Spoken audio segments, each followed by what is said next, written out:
Yo, Still Mills, what's the deal, man? It's just finished the first day of the week out, man. Like I'm headed to the crib. Give me something to munch on before I hit the gym later on tonight, man. But peep game, man, I want to talk about something, man. And we gotta talk about this Bektemir versus Darius Fulghum fight, man. That fight right there, I think that might be in the potential running for potential fight of the year alongside Callum Smith versus Joshua Buatsi, bro. That was an incredible rumble, man. That was an incredible rumble, man. I want to say shout out to Darius Fulghum, man. That dude right there, he's showing tremendous upside in his game, man. Real nuanced fighter, really good counter puncher, really good short shots, man. He was landing a lot of short shots that wasn't necessary, that it wasn't eye catching. It wasn't eye catching. You don't have to wait to the end. You know, if they showed it in the instant replay or just being able to catch the shit in the moment, like, oh shit, I saw that shit.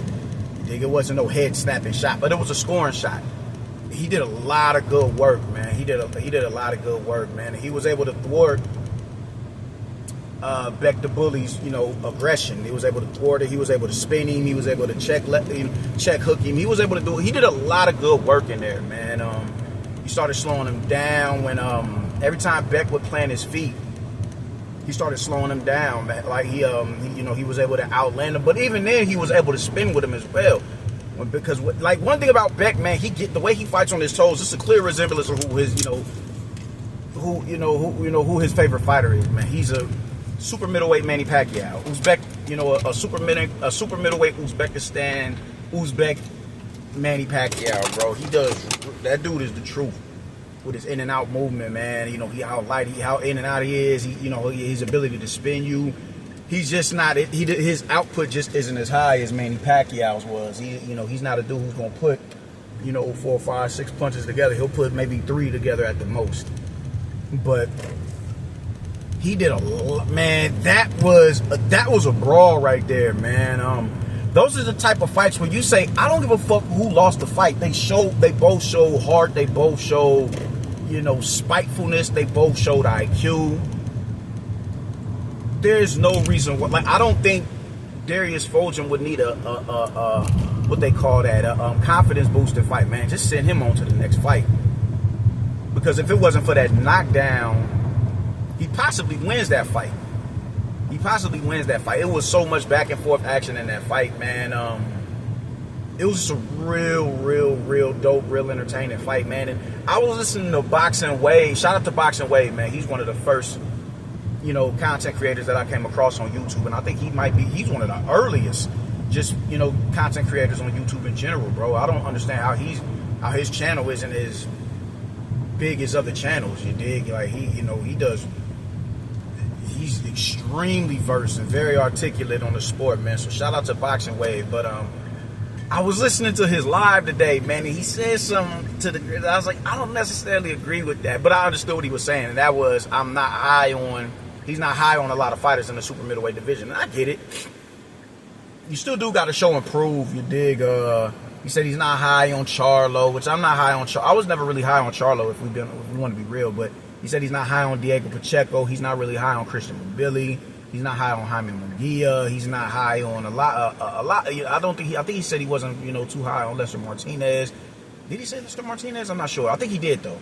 But he pretty much said he's not high on the super middleweight division fighters, and I'm not mad at that. But what I'm seeing from the bro.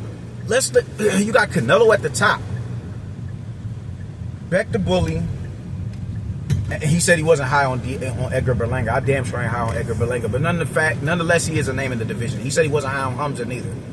But you got Canelo sitting at the top. You got Christian Mabili, Diego Pacheco, Lester Martinez.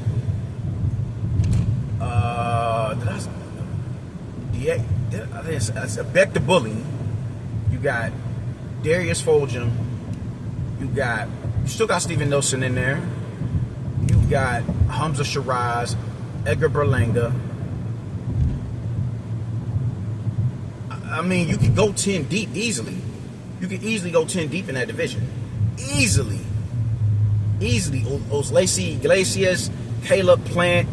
You could go 10 deep, and now when with the emergence of Hercindes, bro, that is a deep division. That is a deep division. And once Canelo, if he retires, bro, that division is gonna keep us very much so entertained for the next few years. Because I don't see any of them dudes jumping up to light heavyweight. I don't see, at least not right now. I don't see it. I don't see them. Maybe Christian Mobility may be I think, he'll be the first one to ascend of everybody else. I know Steven Nelson came down from light heavyweight, but I think he'll be the first one of this crop to ascend to light heavyweight if one of them does. But I think right now, I think they're content with where they're at. So this division is deep. This division is deep as hell, man. And that fight right there, I don't think it's getting enough. It's not getting as much coverage in these YouTube streets. It's not getting as much coverage in these YouTube streets as I feel like it should, because that was a hell of a fight, bro. That was a hell of a fight. Even down the stretch, both of them showed resilience, man. Both of them was able to make adjustments. They just the small shit, tapping the body, man. Beck the Bully stopped tapping the body for a minute, and the minute he tapped the body and pinned homeboy on the rope, he opened him up top, and he landed a thunderous left hand over the top and downed him in the 12th round. He did like just little small shit like that, man. Small shit like that. Darius Fulghum keeping that stick out there in his face, man, to stop him, to thwart his in and out movement. Spinning out with him whenever he cut that angle, man. Small shit like that, bro. Just high level IQ boxing. And I'm not seeing anybody speak on this fight. I'm like, how did y'all not? Did y'all miss? Like, they was in there brawling, bro. They was in there brawling, real life brawling, man. That was a really entertaining fight, man. I think it was just as much back and forth as it was with Joshua Buatsi and Callum Smith. It was just as much back and forth, And nobody is talking about it, man. Nobody is talking about it. And one thing I like about Beck is limited.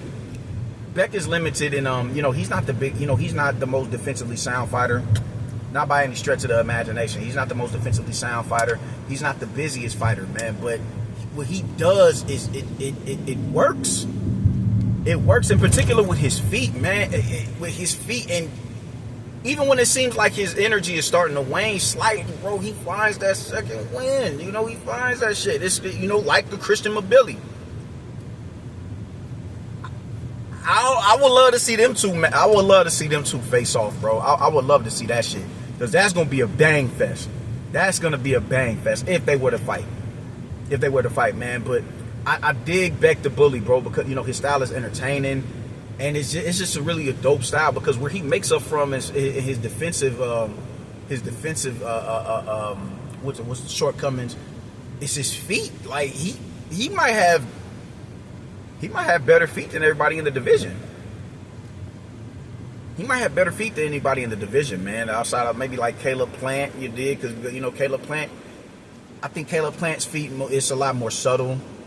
It's not as explosive as Beck the Bully, because Beck is in and out, and he's stepping around you, and he can maintain that pace from rounds 1 to 12. Caleb Plant, I was listening to J Habib, and I forget the other dude's name, but I was listening to that Ringside podcast, and they said it, hey man, I think they're giving him the same title they was trying to give Zab Judah, being a 5-round fighter. Caleb Plant. Beck doesn't get tired like that, bro. Even when he's able to, his recuperative powers, man, his recuperative stamina, bro. He's able to do that shit and do that shit tough. And he's able to, rounds 1 to 12, he's in and out, he's spinning you, he's dipping you, he's punching off of the angles. He's using the jab or whatever to set up the angle so you can't counter him as he's spinning out on you, bro. It's just real intellectual boxing, man. You gotta respect shit like that. You gotta respect Beck. Put some respect on Beck's name, man. Put some respect on Beck's name. So I don't know what's next for him. I would have loved to see him get in there and fight Edgar Berlanga, but Edward is no longer at the. He's no longer a matchroom fighter. And I don't know what other fighters they have. Well, he's not a matchroom fighter, no way. Beck is with Golden Boy. Beck is with Golden Boy, man. But He's no longer a matchroom fighter. You know, he's not on the zone anyway. So whatever the fuck ever. But I don't like, who do we put him in there with? Can we get him in there with? Nah, we can't get him in there with Diego Pacheco, because Diego Pacheco he's a matchroom fighter. So who do we get Beck the Bully in there with next, man? I don't know, but it got to be someone, and it got to be something like, I'm talking someone that's like, yo, this dude is a legitimate contender. We got to get him in there with someone like, I'm trying to think who. We got to get him in there with someone like Iglesias. We got to get him in there with someone like Mobility. We got to get him in there with one of these factors, Brody, because that is only going to add spice to the fucking division. You probably won't get him in there with Mobility because Mobility and Pacheco are so close to a title bout. You know, they're so close to, you know, having a title fight.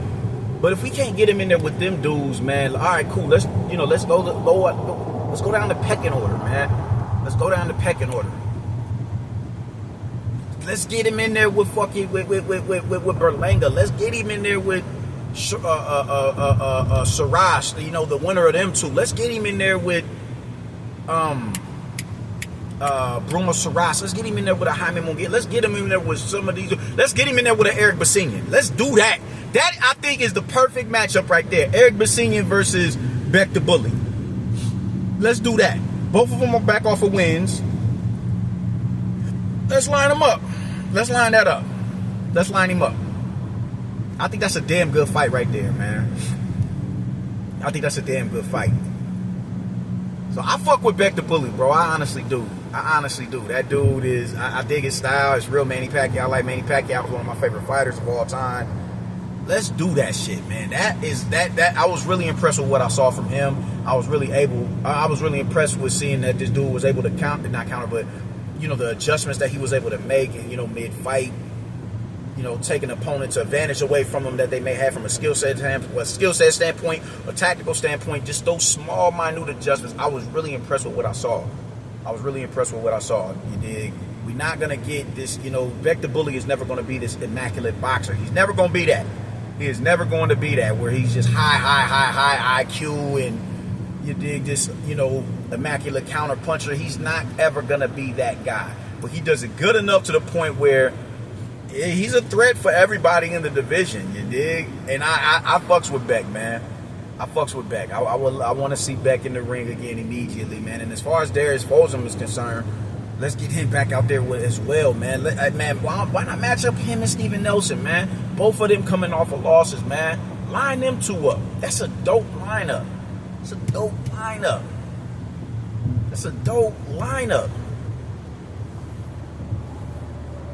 Let's make that happen, man. Caleb Plant, like, let's make that happen. Let's get him back in. Let's just get all of these dudes in the mix, my dude. Like, I think Darius Fulghum was a good win for Beck the Bully. He definitely was. But, you know, now it's like, all right, we in position now where it's like, we coming up to the point where I'm gonna want a title shot. I want a title shot. So let's get to this. Let's get this thing going. So shout out to Beck the Bully. Shout out to Darius Fulghum. I can't wait to see the next fight between the both, because I'm definitely tuning in. And hopefully it's a respectable fight. It's a respectable fight, man. Because that was the truth. Potential fight of the year right there, man. I don't give a fuck what nobody says, and I think it's wild that nobody is talking about it. Nobody talking about this fight. Niggas was in there brawling, bro. Giving good work, great work. I enjoyed that shit, man. And hopefully we get more of the same this upcoming weekend, man. We got some big fights coming up this weekend as well. I think there's Hooney and Worley. I think Hooney and Worley fight this week. We got the Davis brothers fighting this week. I think Abdullah Mason, man, with it. We could, man, listen, man, we got a big week in boxing, man. They got happy like kid in the motherfucking candy store, my nigga. Damn, man, damn. But shout out Beck, shout out Darius. Let's see where we go next, man. Y'all not close to no Canelo fight. I don't think Canelo's gonna look in y'all direction. Beck, I wouldn't mind Canelo fighting Beck. I wouldn't mind that at all. I think that's a good matchup. That's gonna make it for an entertaining matchup, but it won't be no seller like that. But just look elsewhere outside of Canelo. Don't wait on Canelo. Just go elsewhere, man. Make your bones in the division, and maybe you can get that fight before he retires in the next 2 or 3 years, man. That's how I'm feeling about it, yo, though. I'm outie. Doses.